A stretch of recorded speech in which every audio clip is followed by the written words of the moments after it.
नमस्कार, inside story देख रहे हैं आप और मैं हूं आपके साथ मुस्कान शास्त्री। आज कुछ भी शुरू करने से पहले जरा आपको एक छोटी सी वीडियो दिखाते हैं। श्री दीपक प्रकाश से माननीय राज्यपाल के समक्ष पद एवं गोपनीयता का शपथ ग्रहण करने का अनुरोध करते हैं। मैं ईश्वर की शपथ लेता हूँ कि मैं विधि द्वारा स्थापित भारत के संविधान के प्रति सच्ची श्रद्धा और निष्ठा रखूंगी। तो ये जो वीडियो आपने देखा, ये वीडियो थी दीपक प्रकाश की, जो कि मंत्री पद की शपथ ले रहे हैं। दीपक प्रकाश कौन है? उपेंद्र कुशवाहा के बेटे हैं। और बस इसलिए शपथ ले रहे हैं क्योंकि उपेंद्र कुशवाहा के बेटे हैं ये। इनका पॉलिटिकल ना कोई चुनाव लड़ा, ना किसी तरह का प्रचार हुआ, बस इसलिए मंत्री पद की शपथ मिल गई और मंत्री पद मिल गया क्योंकि ये उपेंद्र कुशवाहा के बेटे हैं। एक पॉलिटिकल बैकग्राउंड को कैरी फॉरवर्ड कर रहे हैं। और ऐसे कई उदाहरण है बिहार में। आप तो जानते हैं कि ये बिहार है, बिहार में कुछ भी पॉसिबल है। और आपने विधानसभा चुनाव में ये देख ही लिया, जिस तरह की प्रचंड जीत हुई एनडीए की, उसके बाद जो आपने देखा वो सीधा सीधा ये उदाहरण दिखाता है कि कहीं ना कहीं बिहार में कुछ भी पॉसिबल है। और ये भी एक दूसरा उदाहरण है। और ऐसे कई उदाहरण और ऐसे कई नाम हैं जो आज हम आपको बताने वाले हैं और उन्हीं मुद्दों पर चर्चा करेंगे कि आखिर ये क्या हो रहा है बिहार में। सिर्फ विरासत के नाम पे, क्योंकि आपके पिता, क्योंकि आपके भाई, क्योंकि आपके जो चाचा हैं वो मंत्री रहे हैं, इसकी वजह से आपको मंत्री पद मिल रहा है। तो क्या ये पॉसिबल है? क्या ये इतना आसान है? और ये बिहार की राजनीति में क्यों इतना आसान है? आज इन्हीं मुद्दों पर चर्चा करेंगे। चर्चा के लिए हमारे साथ मौजूद है हमारे सहयोगी डॉक्टर संजीव त्रिवेदी। बहुत स्वागत है सर आपका। हमने देखा कि दीपक जो उपेंद्र कुशवाहा के बेटे हैं, ना कभी चुनाव लड़ा, ना कभी किसी तरह का पॉलिटिकल उनका रुझान रहा है, ना एक्टिव दिखे, लेकिन अचानक आए और मंत्री पद की शपथ ले ली। दीपक प्रकाश इंजीनियर हैं और नौकरी करते थे। उसके बाद उन्होंने अपने पिता का काम देखना शुरू किया और जाहिर है पिता राजनीतिज्ञ हैं तो राजनीति का काम बचपन से उन्होंने देखा होगा। उन्होंने काम देखना शुरू किया। पढ़ाई लिखाई पूरी होने के बाद मंशा राजनीति में जाने की रही होगी, लेकिन राजनीति में किसी राजनीतिज्ञ का बेटा है इसीलिए उसे नहीं जाना चाहिए, ये नहीं कहा जा रहा है। और ये अनुचित है कि कोई अगर पिता राजनीतिज्ञ है तो वो क्या राजनीतिज्ञ नहीं हो सकता है? बिल्कुल हो सकता है। पर प्रश्न ये है कि उसकी ट्रेनिंग बाकायदा उसी तरह से हुई क्या जो कि उपेंद्र कुशवाहा जी की राजनीतिक पार्टी के दूसरे सामान्य पॉलिटिकल वर्कर को अंडरगो करनी पड़ती है। और फिर वो जब सीढ़ियाँ चढ़ता है और रैलियों में और क्या उन चुनौतियों, उन परिस्थितियों का सामना किया उन्होंने? उस तरह से वो पॉलिटिकल वर्क अपना दिखाता है। अगर इसका जवाब ना में है तो फिर जाहिर है कि उसे ये पद जो मिला है पटना के ऐतिहासिक गांधी मैदान में नीतीश कुमार के मंत्रिमंडल में मंत्री के रूप में शपथ लेने का, ये जो अवसर प्रधानमंत्री देश के उनकी मौजूदगी में, ये सिर्फ और सिर्फ इसीलिए मिला क्योंकि वो उपेंद्र कुशवाहा के बेटे हैं। लोकतंत्र में ये कोई क्राइटेरिया नहीं है। लोकतंत्र लाया इसलिए गया था कि आपकी जो अपनी मेरिट है वो मायने रखती है।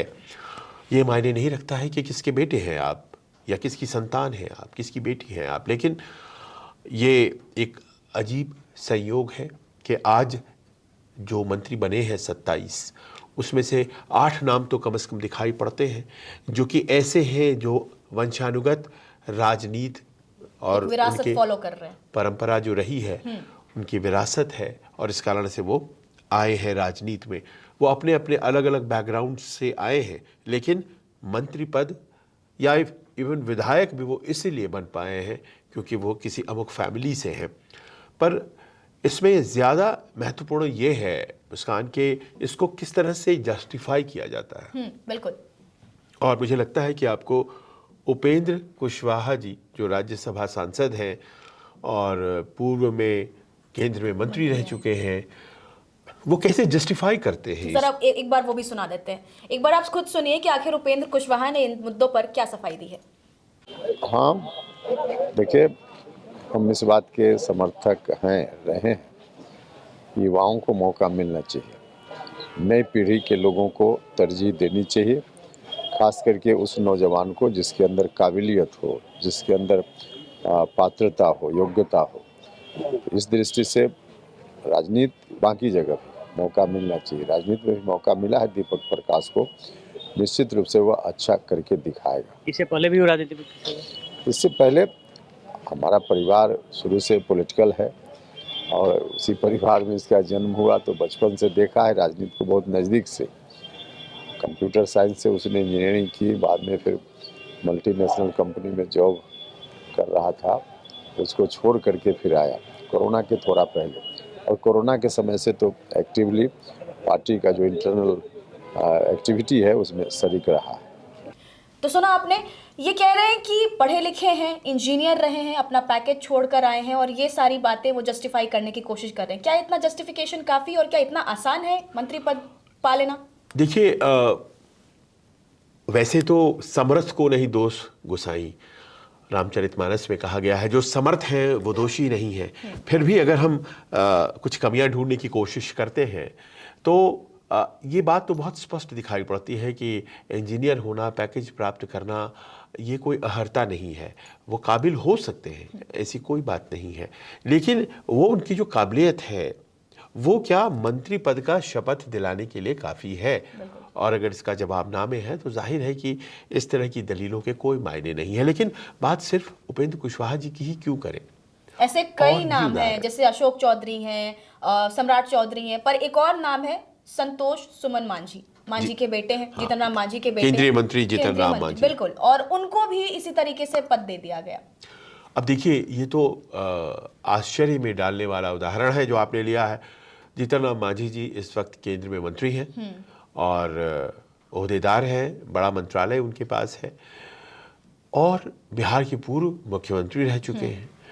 उनकी अपनी पार्टी है, हिंदुस्तान आवाम मोर्चा, और उस पार्टी को 6 सीटें मिली थी चुनाव लड़ने के लिए एनडीए गठबंधन में।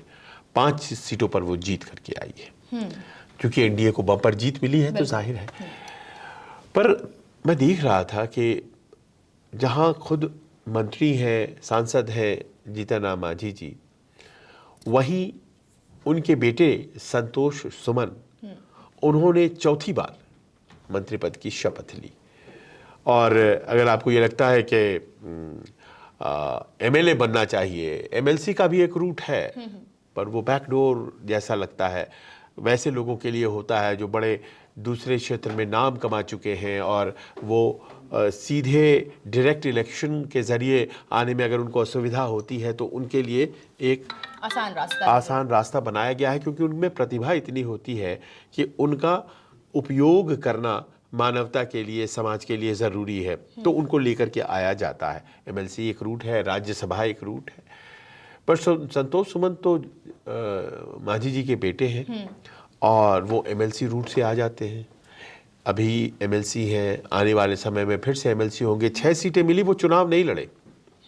6 सीटें मिली, आश्चर्य वाली बात वही है कि चुनाव नहीं लड़े और मंत्री पद की शपथ भी ले रहे हैं। और मंत्री पद की शपथ उन्होंने ली। चलिए, उन्होंने ले लिया, पहले ही मंत्री थे, फिर मंत्री हो गए। लेकिन और थोड़ा अगर आप कुरेद दें तो आप पाएंगे कि जीतन राम मांझी जी की समधन, वो भी इस बार विधायक बनी है। तो जो 6 टिकट मिले थे उसमें से 1 टिकट उन्होंने अपनी समधन को भी दे दिया था। उनकी बहू, वो तो पहले से एमएलए है, उसे तो देना ही था। तो इस तरह से अगर आप घर में उनके हायरार्की देखें तो केंद्र में मंत्री हैं जीतन राम मांझी जी, उनके बेटे बिहार में मंत्री हैं, उनकी बहू विधायक है, माननीय विधायक है, उनकी समधन भी माननीय विधायक है। पर सवाल ये है कि क्या इतना आसान है, मतलब बिना राजनीतिक, जस्ट बिकॉज की एक एग्जांपल ले लेते हैं कि अगर हमारे पिताजी विधायक रहे हैं या मंत्री रहे हैं तो क्या इतना आसान हो जाता है कि हमको भी वो जिम्मेदारी संभालने के लिए हम उतने केपेबल हैं और इतनी बड़ी जिम्मेदारी दे देना और इतनी आसानी से टिकट दे देना? इसके लिए कोई एग्जाम होता है क्या? एग्जाम तो होते नहीं है इसके लिए। हमने मान लिया कि है तो है, हमने कह दिया नहीं है तो नहीं है। तो अगर बड़े मंत्री के बेटे हैं, और आप सोचिए देश में कितने कैबिनेट मंत्री हैं, 30-35 ज़्यादा से ज़्यादा। सोचिए 150 करोड़ के आसपास की आबादी वाले देश में 30-35 कैबिनेट मंत्री होते हैं, उसमें से एक है जीतन राम मांझी। तो वो कितने मजबूत हैं, कितने पावरफुल हैं। और उनके लड़के हैं संतोष सुमन, वो पावर तो उन तक आता ही है ना, और उस पावर के दम पर वो बनते हैं मंत्री बनते हैं और लगातार बनते हैं, और कहते हैं कि काबिलियत है तभी तो बार बार बन रहा हूँ। जरा ये भी सुन लीजिए कि जब वो कह रहे हैं कि काबिलियत की बात कर रहे हैं, तो जब ये शब्द कहते हैं काबिलियत, कैपेबिलिटी, अजीब होता है, लेकिन फिर भी सुनना चाहिए। कि मुझे मौका मिला है जवाब दे, मुझे ऊपर जो जिम्मेवारी है मैं उसको पूरी तरह से निभाने का काम करूंगा। जो भी पोर्टफोलियो मिलता है उसको 100% हम पूरी क्षमता से काम करने का पूरा कोशिश करेंगे। पूरी कैबिनेट को किस रूप में देखते हैं जो 26 लोग बने हैं? देखिए, एक कैबिनेट अनुभव और युवा का सम्मिश्रण है, और हम समझते हैं कि नए बिहार का, विकसित बिहार का एक मॉडल है, और निश्चित तौर पर एक करिश्माई लीडरशिप है नरेंद्र मोदी जी का। एक तरफ अनुभव 20 साल का हमारे पास आदरणीय नीतीश कुमार जी का है, जो बिहार को आगे ले जाने का काम किए, सुशासन देने का काम किए। तो ये सब मिल करके एक अच्छा कॉम्बिनेशन है, और विकसित बिहार का जो संकल्प है, परिकल्पना है, उसको हम पूरा कर पाएंगे, ऐसा हम समझते हैं। और एक चुनौती भरा भी टास्क है, लेकिन हम लोग इसको पूरा करेंगे। विपक्ष आरोप लगा रहा है कि परिवारवाद के बारे में मोदी जी बोलते थे, यहाँ पूरे उपेंद्र कुशवाहा जी के बेटे को बनाया गया, मांझी जी को बेटे, किस रूप में देखते हैं? अब देखिए, उन लोग को बोलना काम है। जहाँ तक मेरा सवाल है, तो मैं तो चौथी बार शपथ लिया हूँ, और मैं पूरी मेहनत से पार्टी का काम कर रहा हूँ। और विपक्ष को सिर्फ बहानेबाजी नहीं करना चाहिए, झूठ बात नहीं करना चाहिए, काम करें, हार से सबक लेना चाहिए। अब संतोष सुमन जो बात कहते हैं, आपको आसानी से पचती नहीं है, लेकिन पचानी पड़ेगी, क्योंकि ये लोकतंत्र है। और इसमें पर एक बहुत लिमिटेड पॉइंट ये है कि जो माझी समाज जिसका प्रतिनिधित्व उनकी पार्टी करती है, उस समाज का कितना भला एक ही परिवार के व्यक्ति का बार बार फायदा अगर हो रहा है, तो उससे अगर होता है या नहीं होता है। क्योंकि माझी समाज तो बहुत बड़ा समाज है, और उस समाज ने अपना प्रतिनिधि बनाया है, तो क्या यही प्रतिनिधित्व का तकाजा है कि अपने परिवार में ज़्यादा दिया जाए? और अगर मान लीजिए कि उनका समाज मानता है कि नहीं ठीक है, हमें कोई दिक्कत नहीं है, तो फिर हमें भी कोई दिक्कत नहीं है, फिर हम लोगों को दिक्कत होने की कोई वजह नहीं बनती है। सामने से जो लगता है हम लोगों ने वो कहा, और ये सिलसिला यहाँ कहाँ रुक रहा है। आपने दो चौधरी बंधुओं की भी बात की है। बिल्कुल, हम सम्राट चौधरी और अशोक चौधरी की भी बात कर रहे हैं। उनकी भी विरासत वैसे ही रही है कि किसी के पिता मंत्री रहे हैं, और फिर उसके बाद वो कैरी फॉरवर्ड कर रहे हैं। हालांकि तमाम तरीके की इल्ज़ामात भी हैं, कई तरह के ऐसे आरोप भी हैं और चार्जेस हैं, और उन सारी चीज़ों के बाद बड़े आसानी से सबने मंत्री पद की शपथ ली। हाँ, मतलब चार्जेस वाली पार्ट तो अलग है, अलहदा है, क्योंकि वो तो एक व्यक्ति है, उनके द्वारा लगाई गई है, वो भी राजनीतिज्ञ हैं, प्रशांत किशोर। वो चार्जेस लगाई गई हैं, वो चार्जेस कोर्ट ऑफ लॉ में जाएंगी क्या, या जनता की अदालत में तो उन चार्जेस का कोई महत्व नहीं है। ये तो सम्राट चौधरी के केस में तो कम से कम साबित हो जाता है कि अच्छी खासी जीत उनको मिली है तारापुर से। तो जनता की अदालत में तो कोई वो स्टैंड नहीं करता है, लेकिन क्या इसको लेकर के वो कोर्ट ऑफ लॉ में भी जाएंगे प्रशांत किशोर, देखेंगे। लेकिन मसला वहाँ नहीं है। मसला ये है कि भारतीय जनता पार्टी जो डायनेस्टी के खिलाफ है, जिसकी राजनीति डायनेस्टी के खिलाफ है, उस पार्टी के सबसे बड़े चेहरे सम्राट चौधरी हैं, और सम्राट चौधरी बेटे हैं शकुनी चौधरी। और शकुनी चौधरी बड़े नेता रहे हैं बिहार के, बड़े नेता जो लालू जी के भी करीबी रहे हैं, जो नीतीश जी के भी करीबी रहे हैं, कई बार मंत्री रहे हैं, उनके बेटे हैं। सम्राट चौधरी को भी काफ़ी दिन हो गए राजनीति में आए हुए, और वो बहुत पुराने नेता हैं। उनके यूथफुल लुक्स पर मत जाइएगा, वो भी बहुत बहुत पुराने नेता हैं। पर सवाल यही है कि आप अगर किसी बड़े पिता के बेटे नहीं हैं, तो फिर आपको बिहार की राजनीति या देश की राजनीति में जगह नहीं है। अशोक चौधरी की ही बात कर लीजिए। अशोक चौधरी के पिता सन 80 के दशक में महावीर चौधरी जी हुआ करते थे मंत्री, वो जगन्नाथ मिश्रा के कैबिनेट में थे। उनके बेटे हैं, वो पुराने नेता हैं। अब तो उनकी बिटिया भी सांसद हैं, शांभवी चौधरी। और वो 90 के दशक में भी मिनिस्टर थे अशोक चौधरी। वो लालू यादव के या राबड़ी जी के मेरे ख्याल से मंत्रिमंडल में मंत्री थे। उसके बाद कांग्रेस के प्रदेश अध्यक्ष बने, उसके बाद जेडीयू में आ गए और फिर जेडीयू में तो फिर वो लगातार मंत्री पद पर बने हुए हैं। आज फिर से मंत्री बना दिए गए हैं। तो ये लोग ऐसे नाम थे जिनका आना आना तय था। पर प्रश्न यही है कि सबकी अपनी एक लेगेसी है, एक बैकग्राउंड है, और ये जो बैकग्राउंड है इसके बगैर काम नहीं होता है। ये उदाहरण ऐसे ही एक और नाम है पूर्व केंद्रीय मंत्री दिग्विजय सिंह की बेटी श्रेयसी सिंह।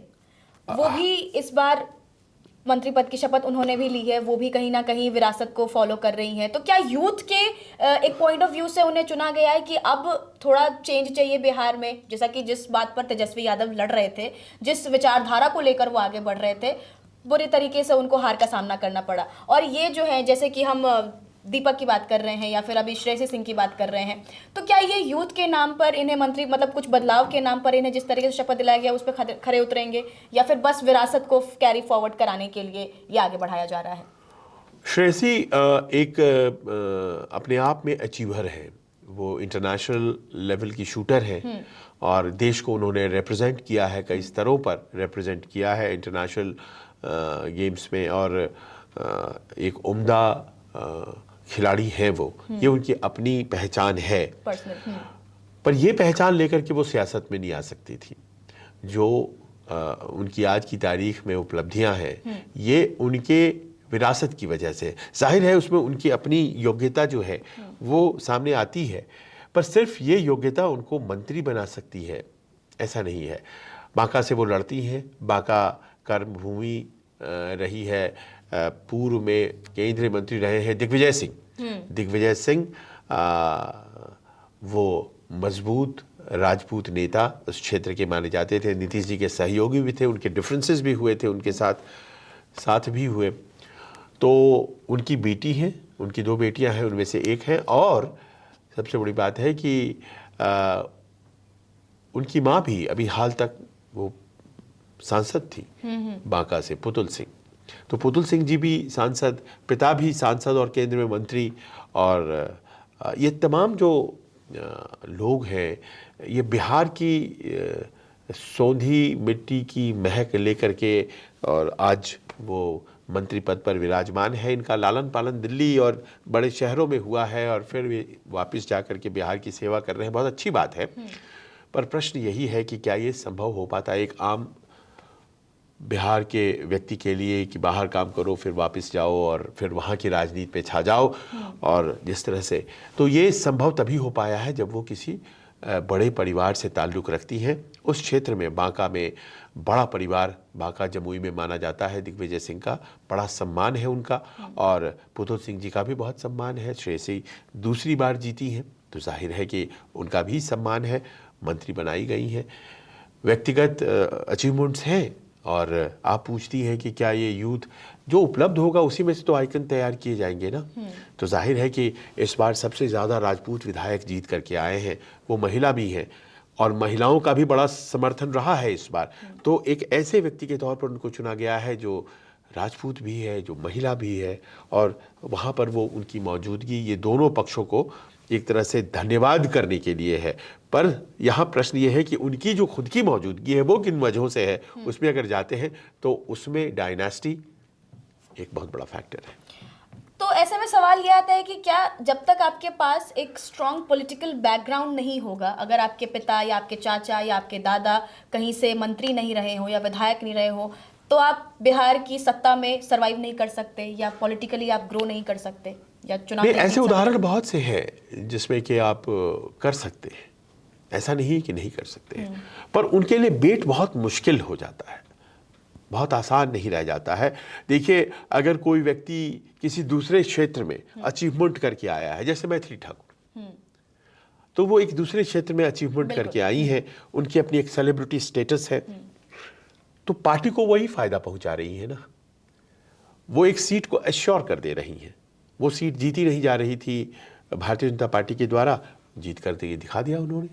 मैथिली ठाकुर बिल्कुल। आनंद मिश्रा बक्सर से उन्होंने विधायक का चुनाव जीता है। ये आईपीएस ऑफिसर थे असम काडर के, और इन्होंने त्यागपत्र दिया और चले आए बिहार की राजनीति करने के लिए और लोकसभा चुनाव लड़े। वहाँ इंडिपेंडेंट 50,000 वोट पा गए, तो भारतीय जनता पार्टी को लगा कि ये फिर खड़ा हो जाएगा, फिर नुकसान पहुंचेगा, उन्होंने टिकट दे दिया। क्योंकि बक्सर लोकसभा सीट भारतीय जनता पार्टी कहते हैं उन्हीं की वजह से हार गई और आरजेडी के सुधाकर सिंह जीत गए। इस बार उनको बक्सर से टिकट दिया, देखिए वो जीत के भी आ गए।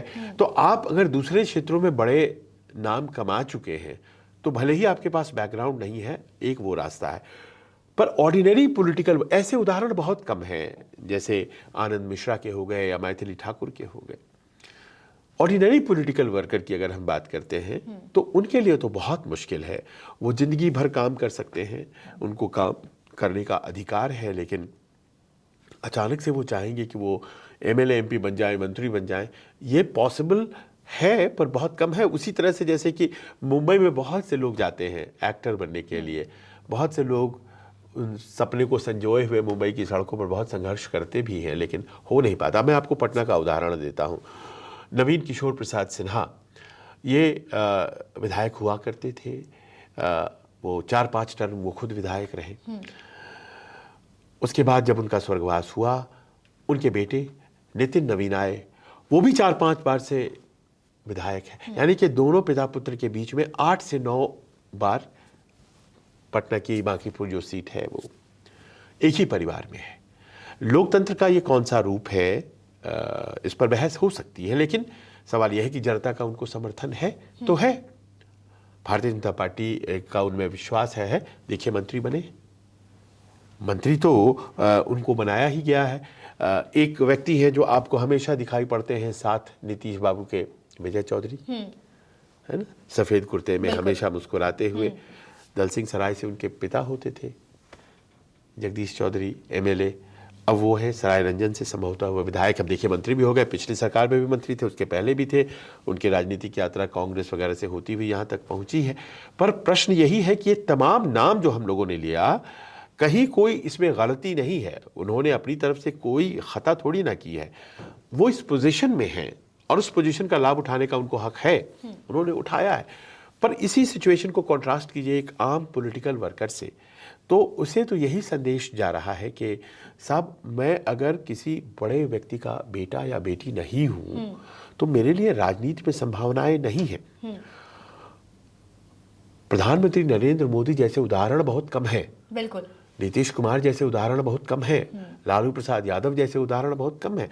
आखिरकार तेजस्वी प्रसाद यादव वहां पर हैं अगर, तो वो इसलिए भी तो है ना क्योंकि लालू प्रसाद उनके पिता हैं। वरना, और ये बात है कि हम इसे सत्ता पक्ष में ही क्यों देख रहे हैं। आज चूंकि उनकी हार हो गई है तो उस तरफ ध्यान नहीं जा रहा, लेकिन नेता प्रतिपक्ष जो वो बने हैं उनसे भी काबिल लोग हैं विपक्ष में जो नेता प्रतिपक्ष नहीं है, पर वो इसलिए बने हैं क्योंकि वो लालू यादव के बेटे हैं। बिहार की सबसे बड़ी पार्टी के, ये सबसे बड़ी पार्टी या यूं कह लीजिए सबसे बड़ा परिवार। बिल्कुल, आए दिन सुनते रहते हैं मुस्कान के जो नीतीश बाबू के बेटे हैं निशांत, उनको लाइए, उनको लाइए, उनको लाइए। ऐसे कयास भी लगाए जा रहे थे कि इस बार शायद कुछ ना कुछ नया बदलाव होगा और उनके बेटे को कैरी फॉरवर्ड करने को मिलेगा। तो वो ऐसा कुछ मतलब वो संभावना तो खत्म नहीं होती है ना। जब आपके पास दीपक प्रकाश का उदाहरण है तो वो तो किसी भी दिन हो जा सकता है। बिल्कुल, वो तो किसी भी दिन हो जा सकता है। तो बहुत सी वैकेंसीज हमेशा खाली रखी जाती है मंत्रिमंडल में, सिर्फ मंत्रियों के बेटे के लिए या बेटियों के लिए। अब ये देखिए ये लोगों का अपना चयन है। बिहार के जो 7 करोड़ 42 लाख मतदाता हैं और ये सुधी मतदाता हैं, बहुत ही विद्वान हैं, गुणी हैं इनके, और गुणी केवल किताबी रूप से ही नहीं, आप उनसे बात कीजिए। और मैं तो बहुत ज़्यादा घूमा बिहार में, तो मैं पाता हूँ कि everybody is so politically aware. तो जब वो चॉइसेस करते हैं उनको पता होती है कि वो क्या कर रहे हैं, चॉइस उनको अच्छी तरह से ये पता होता है, जानकारी होती है। दूसरा आपको ये आखिर में ये मेंशन तो करना ही पड़ेगा कि कुछ लोग फैमिली ट्री से आ सकते हैं और ये उनकी डिमेरिट नहीं है, बट बहुत से लोगों ने साबित किया है अपने आप को। बहुत से लोगों ने अपने आप को एक सफल एडमिनिस्ट्रेटर के रूप में साबित किया है। भले ही वो फैमिली ट्री से आए हैं, डायनेस्टी का ठप्पा उनके ऊपर लगा है, लेकिन उन्होंने कुछ अच्छे काम किए हैं और उसका उनको उदाहरण बहुत से उदाहरण बिहार की राजनीति में भी मिल जाते हैं आपको, देश की राजनीति में मिल जाते हैं।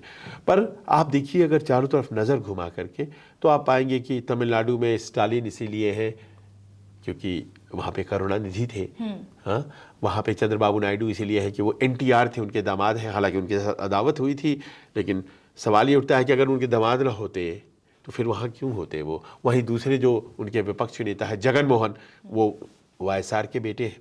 YSR बहुत बड़े नेता थे कांग्रेस के।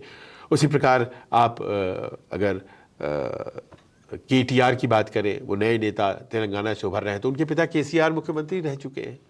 आप बंगाल चले आइए, वहाँ पर तो जाहिर है कि ममता बनर्जी अपनी पॉलिटिकल लेगेसी जो है वो अभिषेक को दे रही हैं।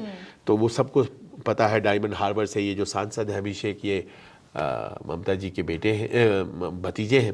आप इधर आ जाइए बिहार में तो तेजस्वी जी का उदाहरण आपको मिल जाता है। आप बगल के अखिलेश यादव, मुलायम सिंह जी के लड़के, उनका उदाहरण मिल जाता है। तो आप उदाहरण देखेंगे और आपको कमी महसूस नहीं होगी।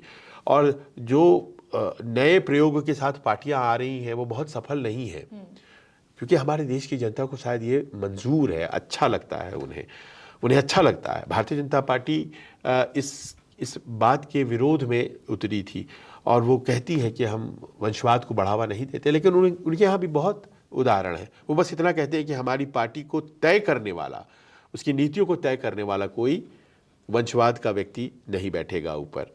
वो राहुल गांधी पर कटाक्ष करते हुए कहते हैं, लेकिन बाकी तो तमाम उदाहरण भरे पड़े हैं उनकी भी पार्टी में, और जिसमें कि पिता और पुत्र एक साथ अभी इस वक्त जो है वो बड़े बड़े पदों पर हैं। तो मुझे ये लगता है कि हमारे देश के लोगों को ये अच्छा लगता है, तभी इस तरह के उदाहरण सामने आते हैं। और जाहिर है कि उनके लिए, जिनके पास बैकग्राउंड नहीं है, उनके लिए संघर्ष थोड़ा टफ है। बहुत बहुत धन्यवाद तमाम जानकारी के लिए। फिलहाल इनसाइड स्टोरी में इतना ही। धन्यवाद।